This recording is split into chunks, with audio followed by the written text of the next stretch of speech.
Hello and welcome along to another episode of this FM22 story, The Head Coach, with me, Daniel. We're back today for part 89 and I'm starting to get a little bit frustrated, it's got to be said.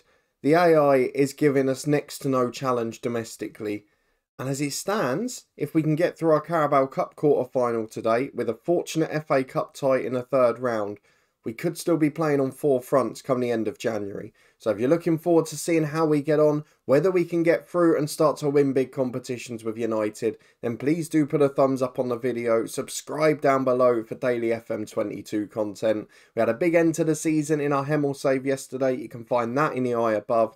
Big summer transfer specials and a second bookmark to come in that one later this week. And of course we'll be hoping for some slight changes here because at the moment, it does feel like it's a little bit too easy. I've got to be brutally honest with that. And we've said it before a couple of times this year. We don't feel the AI squad management and management of fatigue and that sort of stuff, and even tactically, is as good as it should be. And that's proven by some of the results, I feel. There's links in the eye above to other playlists, to the Twitch channel and the football podcast, as well as a new video from the food channel too. And you can support the show as a channel member down below if you wish to. But thank you as always for your incredible support. Now let's go and take a look at our results over the last month or so, which have frustrated me a bit. Now, I don't think we've been vintage in the last couple of months, but we've seemed to get some big wins. And I'm boiling it down with a big club to a couple of instances, and we've seen this with other clubs as well. I'm looking at record breaking like City last year with an 11-0 win against Brighton and the likes. When teams go 2 goals down, you've seen it a lot this year at half time. They come flying out the traps, they get a goal or two. If they do it when they're fatigued after 60 or 70 minutes, which they normally are fatigued because their squad's not being rotated properly by the AI, then they just get picked off on the counter by good attacks and end up losing 4 and 5s, which is why we keep scoring so many. So you were with me for the Palace win and the Juventus defeat, which put top spot in a Champions League group in doubt. We bounced back with a 5-3 win away at Leeds, an Mbappe hat-trick and a Sancho brace. A 4-0 win at home to Everton, it was wrapped up in the first half, that one. A 5-0 win against Wolves, 2 late goals, but a red card was a mitigating circumstance there. Jesus Persone getting a brace as well. Mbappe, much better this season, absolutely flying, getting better with age. Against Zenit away from home, a scare, but again late on, look what happens. 2-1, they then tried to cling on, and it's 3 late goals. A Rashford hat-trick and Russell Thompson getting a goal. That's the first time in a year and a half I've got that right. A 4-1 win away at Burnley. Alessandro Bordinelli got a late goal after a Sancho brace and one from Mbappe. A 5-1 win against Newcastle. 2 late goals, one of them complete in a quartet for Kylian Mbappe, and Marcus Rashford scoring a penalty after Fernandes had been rested. And then a 3-1 win away at Spurs, obviously without Arian Kalantari now. Their squad's actually got a lot weaker. They've lost some experienced players, they've lost some young stars, and Fernandes, Yakubu and Hannibal made it a comfortable win for us despite rotation. And if you look at that game as a perfect example, we had to play Bordinelli at centre-half because we have got some injury problems. It's not like we've had the perfect squad. We've had an injury crisis each year in this save. We've had fixture congestion from Thursday nights last season, from Champions League here. And we just keep winning. And even when we drop points, the other teams just continue to drop ridiculous ones. So City are 10 points behind us now. Aston Villa away was their latest slip-up. Another silly defeat and another game where they shouldn't really be losing. And even their wins now are coming by narrower and narrower scorelines. West Ham have actually overtaken Chelsea into third. This is a Chelsea side that finished on nearly 90 points last year. And with one game less than half a season gone here, they're on 38 with 4 defeats already. So 8 defeats and 76, even 77 points isn't normally going to win you a title, is it? So if we go and have a look at their results, their drop points, 3-0 away defeat at Crystal Palace, who we saw in the last episode. They're not great. They're now one of the lower ranked sides in the league. And it just continues to baffle me. Chelsea and City have drawn each other in the Carabao Cup quarter-final, which does help us. But if we get through, there's a risk we play Everton in the last 4. And those of you that were here last season know exactly why I might be nervous about that. In terms of this one though, we're playing against a Sheffield United side who aren't doing quite as well at the moment, but did start really well. They've now dropped down to 8th place in the league, but in the Carabao Cup, we've had some bad performances under pressure in big games. We've then got Liverpool away, which should be a really tough test, but again, they're faltering, they're slipping to 6th. There's just no sign of consistency from any of the other sides. And I'd love to know how bad Niko Kovac and his predecessors were here to allow City to win 4 titles in a row the way they're going at the minute. I just don't know. Or maybe we've got to that stage where most of those originals were retiring. Your Bernardo Silvas, your Edersons, your Ruben Diaz, Laporte, whoever else. And maybe they just haven't brought replacements in. Maybe they can't regenerate squads. I don't know. And Lord knows what's going to happen to them when Erling Haaland retires. Thankfully for them, that's a few years off. Likewise for us with Mbappe. But Bruno Fernandes is a man who will be retiring. He has decided that he is going to, on the 12th of July, after the Euros, those wondering why it's so late, is going to hang up his boots. I'm going to try and tempt him later in the year because since we've been here, which is what, 18 months now, his physicals, bar that slight one for acceleration now, have not dropped at all. His natural fitness and stamina is superb, and at 37 he still looks like one of the best players in the world. And FM has often been criticised in previous years for older players just drastically declining so early. So for all of the negatives I've given SI previously, maybe this is a positive because Bruno Fernandes has kept his quality as have a lot of the other elder players in the team. So let's go and get through to the League Cup tie. It's Chelsea v City, it's us v Sheffield United. Boxing Day Cup football under the lights. It doesn't get much better than this. So first things first, Jesus Persone not quite fit, and I don't want to risk him because back-to-back league titles would be a bigger achievement than winning a League Cup, so we've got to prioritise. And added to the fact that Inacio came back last game, he's getting there slowly but surely. Agumbi's fit enough to be on the bench and can do a job at centre-half. I feel like we're well enough covered. Aside from that, I don't really need to rotate because we've got 6 days between each of our fixtures at the minute. We've got a strong bench if we need it. So the only one I'm going to do is the keeper. Van der Voort has been our selected League Cup keeper. He was awful against Watford. He was stunning against Southampton. Let's see what side of him we get today. Aside from that, it's near enough first 11. It's Gaia and Pavati, the fullbacks. Bordinelli covering with Inacio at centre-half. And Ponza and Jalocca in the middle. Yakubu, Sancho and Fernandes, the attacking midfield 3. And then Kylian Mbappe up front. 35 goals already. 29 in 17 in the league is absolutely ridiculous. And when you consider last season, he only scored 21 in 29. It's a pretty ridiculous turnaround, isn't it? So let's hope he's on form today and he can take us through to the League Cup semi-final. In we go. And one name in the Sheffield United team that is familiar to this save so far, that is Phil Jeffrey, who was linked with us at Crystal Palace a couple of years ago. Proper wonder kid, now an England international. He is an absolute superstar, that kid. They've also got, looking in the 11, Morgan Rogers, a well-known name, and their star man is Sung-Jin Park, who has been mentioned in a lot of the media reports in the build-up to the matches. They've made 3 changes, we've made 2. Jalocca back, he missed out in the last one, and Van der Voort, of course, in goal, as we mentioned. So let's get through the dressing room, let's tell the lads to prove a point.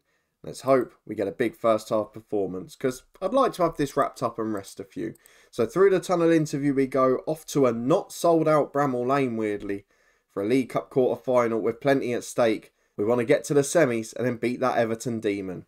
And this is the risk when you play your first team in the big games because Mbappe already injured and Rashford will come on. I could have made that change for this game. I could have given him a break. But I didn't. And with 15 gone, I'm already regretting it as we've got a throw on the left with Pavati. The good news is we haven't actually weakened the team much as Sancho gets down the left-hand side. Jeffrey wins a challenge. Park another. And it's out to Monsoy on the right. But the 2 that we highlighted doing a great job for Sheffield United there, which makes me look a bit better. So no complaints on that front. Jeffrey goes wide to Gate. They're keeping the ball okay here. But they don't really look like they can get out or create anything. And eventually they're forced back to the keeper who goes for the long hoof. Bordinelli heads it away, the makeshift centre-half. Up to Amponza who carries it into the opposition half. To Rashford. Got runners playing inside. Yakubu's one of them. It's a brilliant through ball from Amponza. And Emmanuel Yakubu in the 14th minute has given Manchester United the lead. After watching some of the cup performances last year, Hopefully that start means we're not going to be caught out this time. There's a corner kick on the right hand side. Bruno Fernandes will take. Plenty of players in the box. Yakubu's one of them at the back stick. It drops down to Sonny Pivati, who keeps popping up with those little second balls in the area. Seems to have great anticipation defensively, and it's working for him when attacking corners as well. 2 goals in 2 minutes, and I think we're near enough through. His story of the season so far, it all just feels a little bit too easy. No team's trying to contain us. And we're going quite gung-ho. We're on an attacking mentality. We're trying to take it to teams. And they don't seem to be able to handle it. As Harris finds Monsoy. Wide to Harris again. There's 2 or 3 in the box. We're forced into defensive action. Van der Voort does well. Claims the ball. But there wasn't really any pressure on him. No one attacking it at the front post. Just the one waiting at the back stick. And he takes his time to get rid of this ball as well. Opts for the long one towards Sancho. Gay heads away to Harris, and he passes it straight to Sancho. Finds Rashford. Yakubu. Wonderful ball back. I mean, it's world-class attacking. Particularly on the counter, particularly at speed. But Rashford blasts it wide at a post. That was not a good finish. But half an hour gone. No shots for Sheffield United, and a 2-0 lead for us. That he get a good header in there from the corner. Just wide. Probably should have hit the target in truth. And we're 10 to the break. We're back on the right with Gaia. Takes a throw into Bruno Fernandes and Amponza. If we could get a third, we can think about some resting at half-time. As Jeffrey finds Gay, back to his keeper. Sheffield United they keep passing it around the back, playing back to the keeper and then hoofing it back to us. It's a very weird one. They don't defend that well at all. Yakubu hits the post. The keeper's lucky there because he didn't cover his near stick and he got away with a poor finish against him. Nearly half-time though, 2-0 is the score and our expected goals is even higher. So definitely going to need to be a reaction from the hosts. I'm not sure they're going to produce it, but we mentioned at the start of the episode what happens when teams are 2-0 down. So let's see if the prophecy comes true today. Speaking of teams that are 2-0 down, rivals Manchester City, 2 down at Chelsea, and Federico Perea got one of the goals there. The namesake of our FM21 hero from Spurs, as Yakubu finds Gaia, and Ponza Chijaloka. Great curling effort from the edge of the box. Hemming tips it wide. Corner kick. Who are we going to rest? Let's get a third and find out. Bruno puts it in to the back post. Inacio up. Can't quite win it. Wouldn't be a bad idea to rest him, to be honest, because he's probably the only player we can't replace at the minute. As Inacio loses a header there to Narvaez. Headed away by Pivati to Sancho. Can we counter? Rashford's up. He's chasing it. Cruz does well to get there first. Cleared by Hemming. This time he does find a Sheffield United player. But Inacio mops up the through ball. Oh. The back pass was a little bit hefty. Van der Voort, I thought he was going to run it into his own net there, but didn't. And Ponza over the top though, and it's a distant memory as Yakubu plays in Rashford. What's happened to him today off the bench? Rounds the keeper, blasts it over the empty net. Not like him at all, as it's a Fernandes corner. Yakubu's up. Wide of the post. 5 more. He will be one of those to come off. And it will either be Sancho, Fernandes, or Inacio with him. Maybe even Gaia at right back. But I don't really have a natural sub. So let's go to the tactics board. I think I'll do the 2 wingers because one's knackered and one's playing poorly. So Yakubu will be replaced by Russell Thompson. And Zolis will come on for Jadon Sancho. 25 minutes plus stoppages to go. So far, pretty comprehensive victory. Well, 15 minutes to go. We've got another 2 subs to use, of course, because it's the League Cup. So I'm going to take the 2 tired lads on a yellow off if I can. Jalocka will be replaced by a Gumby. And I'm going to bring off Bruno Fernandes then for Santiago Cazal. 2 of the youngsters on the bench. I say youngsters, the younger players. We'll give them a chance for the last 10 or 15. Give everyone a rest. Down the right-hand side comes Sheffield United. In towards Buxa. Back out to the right wing. Here's Gay. Time on the ball. Finds Park. To Pennell. Turns his man. Runs into the box. It's a brilliant goal. And now the fresh legs are needed. Because Sheffield United have half the deficit. We didn't put them away. We didn't take those chances one-on-one. And now, with 10 minutes to go, they've got a fighting chance. And we've had our struggles before in the Cups, haven't we? Well, 5 minutes remaining. And we're back with possession at the back. As Agumbi gets it from Bordenelli. Plays wide to Thompson, who should have legs to burn here. Gets to the byline. Cuts back to Amponza. Brought down. It's a stupid challenge from Park. The commentary says it looks harsh. What will VAR decide? Is it enough to be overturned? To me it looked clumsy, but we're not getting the best view of that here. Penalty awarded. It will be Rashford to take it. Based on his finishing so far tonight, I wouldn't be that confident. Let's see how he does. Right-footed. Smashes it into the corner. Super finish. And in a crucial moment, late on in a game again, we've established a comfortable lead. Will we get a 4th or 5th like we do in so many of these games? Or will the lads just stop at 3? Into stoppage time we go. We're into the semi-final of the League Cup. See who we're going to be facing as Pavati's got a throw on the left. Zolis plays into Casal. The last sub gets into the box. It's a good block. And it's a corner kick which Zolis will take. 3 minutes of stoppage time played already. There's 4 in total as Bordenelli switches left to Pavati. Space to shoot is now closed down. Forced wide. Chips up to Casal who loses out in the air. It's away to Buxa for the hosts. Can they create one last chance for a consolation? Up to Fofana. He's beaten the centre-halves. All ends up. But he hasn't beaten Van der Voort, who makes a brilliant save. Not had a lot to do today at all, but turned up in the big moment where it mattered. And there goes his match rate into a 7, as Bordenelli heads away as far as Grogan. Oh, thunderous challenge from Rashford. Nowhere near the ball. Probably should have been booked for intent. He gets away with it. The offside flag goes up.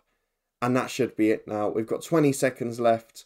We just need to keep the ball. We need to keep it simple. Van der Voort hoofs down the right towards Thompson. Grogan heads out.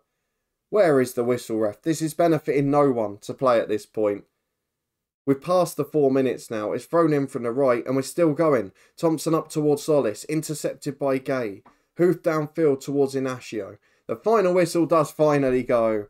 It's a 3-1 win. Chelsea have won their one comfortably too. But let's see who we've got in the semis. Back in a moment to face Liverpool. The transfer window will be open for January.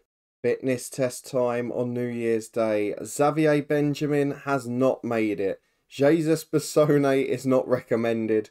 The other two seem to be fine. It is a big match for us, but realistically we've got wiggle room because Chelsea have dropped points again. City have lost at home again. It's getting ridiculous now. I mean, we wouldn't even be punished for losing this. And looking at the averages at the moment, with West Ham getting a point and moving up to second, nobody is going to get more than 80 points yet again. It just seems like all the other clubs are in transition. But Liverpool, a side that have still got Alexander-Arnold, the two jowls up front, Felix and Pedro, and they just can't do anything about it. It's a very bizarre situation. Let's go and change our 11 for today. Mbappe's injury was 2 weeks, so unfortunately he misses out today. He will drop out of the squad. Frimpong will go onto the bench.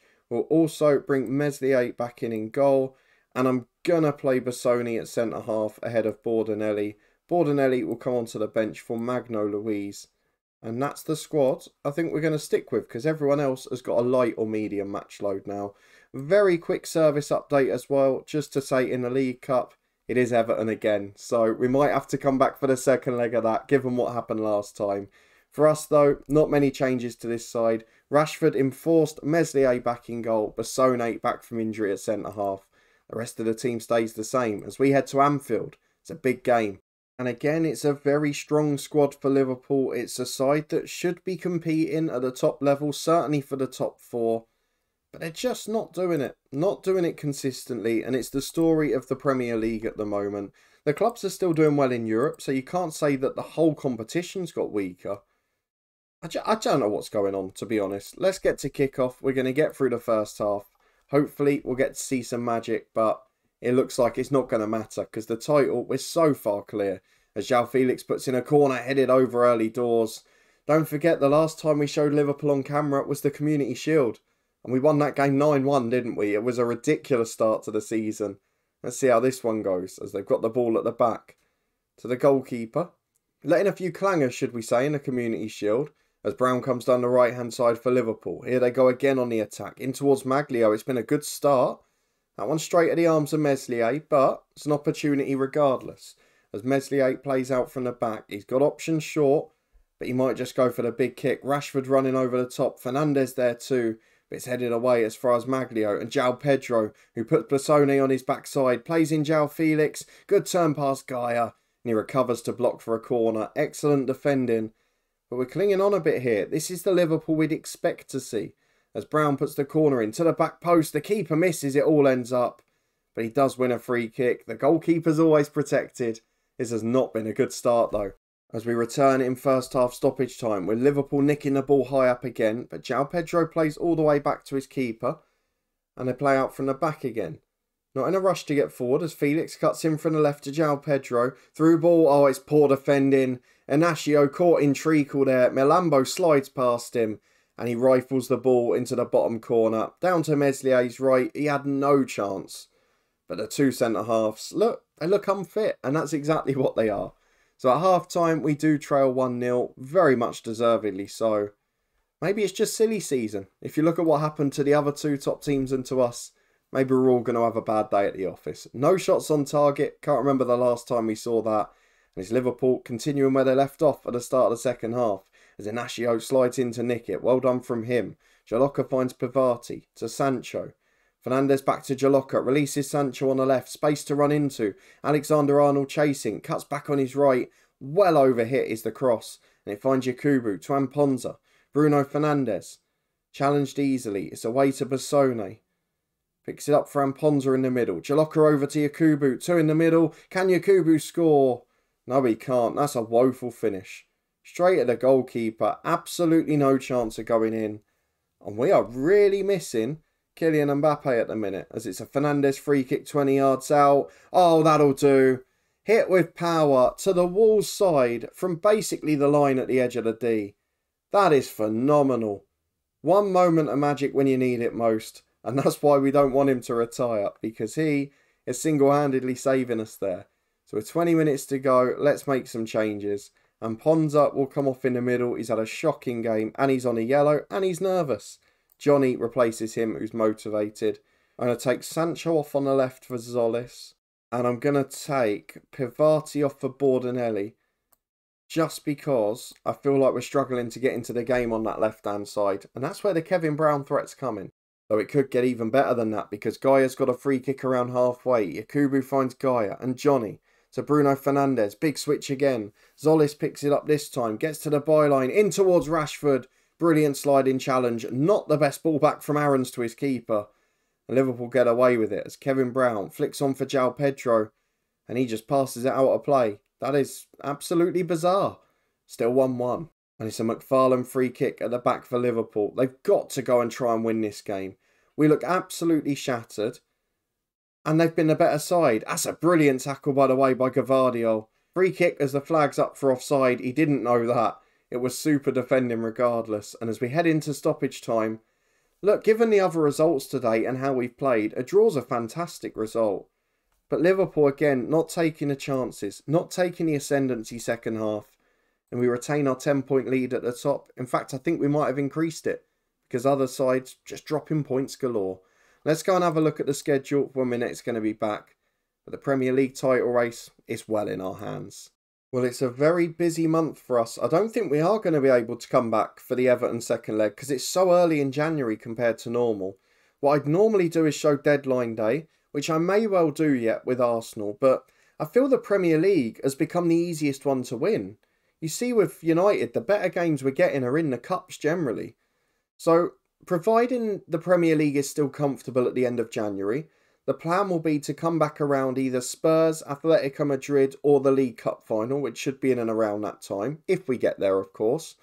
If not, and it does tighten up and we start dropping points in the league, then we'll come back for deadline day and Arsenal. But if you're looking forward to that and you did enjoy this episode, please do put a thumbs up on the video.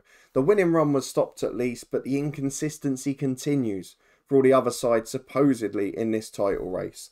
We're still fighting on four fronts. Let me know in the comments how many you think will win. If you want to stay up to date and find out for sure, then subscribe down below and turn that notification bell on. Daily FM22 videos from 2 long-term stories, as the Hemel save is back for the 10-year bookmark tomorrow. And then it's transfer specials later this week. You can also find links in the eye above to the Twitch channel and the football podcast for regular content. But a massive thank you for watching. Your continued support as always. It is greatly appreciated. I'll put the Hemel season finale from yesterday above my head now. And I'll see you again here in a couple of days' time.